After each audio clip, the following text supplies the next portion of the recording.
Last video nga ay bigla ditong umulan at sobrang lakas. Naging dahilan ngayon kung bakit nasira yung tent natin at actually nilipad talaga. Wasak na wasak dito yung dalawang tent natin. Pati rin yung tolda niya, wasak na wasak. Bali-bali lahat. Biglang lumakas kasi yung simoy ng hangin.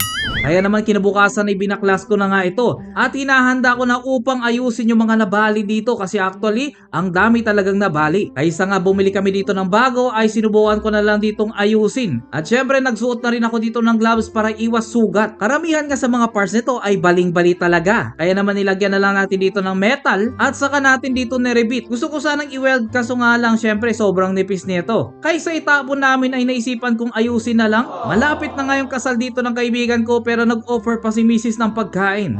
Sabi niya halo-halo. Nag-expect naman ako. Ibang halo-halo pala yung binigay niya sa akin. Kaya naman nagpatuloy na tayo dito at syempre tignan nyo naman kung gaano katibay pagkatapos natin ma-reinforce. Eto nga ang isa guys ay binalik ko na talaga kasi wala nang pag-asa eh. Parang kayo ng crush mo na sinota ng best friend mo. At dahil sa medyo nahihirapan ako ditong lagarin ay nagpakuha na nga ako dito ng grinder. Pwede naman lagarihin, ang problema tinatamad ako. Kaya naman nag-grinder na rin ako dito at syempre tamang position lang tayo dito ng grinder para safety. Nagpa-apoy na nga ako dito at grabe, ang hot ko pala.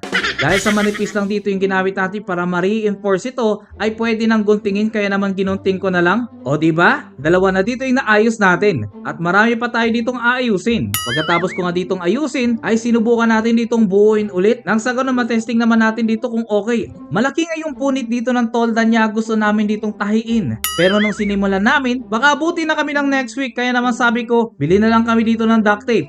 At in fairness guys, effective naman pare. Kaya lahat ng mga tolda na nasira ay nilagyan na namin dito ng duct tape. In fairness guys, napabilis dito yung trabaho namin. Hindi naman advisable itong duct tape. Mas maganda kung papalitan mo na lang ito o tatahiin. Pero sa case namin, sinubukan namin ditong i-repair at ayun, ibinalik na namin. Tignan nyo naman guys, oh, parang brand new na ulit. Uy. Ibinalik na nga namin sa dating ayos para kapag lumakas ulit yung hangin, may sisirain ulit. Ganito na ngayon naging resulta niya guys. Grabe, mabuti na lang, pwede pala. Nag-canvas na ako ng replacement nito sa Lazada at umaabot ng 650 kada isa. Medyo mahangin nga dito at tignan nyo naman guys, okay na okay siya. Hindi ko rin in-expect na makapit din pala yung duct tape na ginamit natin. So lesson learned, para makatipid, i-repair mo na lang. Pero syempre guys, hindi lahat pwedeng i-repair. So hanggang dito na lang dito yung mini vlog natin. At huwag kalimutang i-like at mag-follow na rin sa atin for more.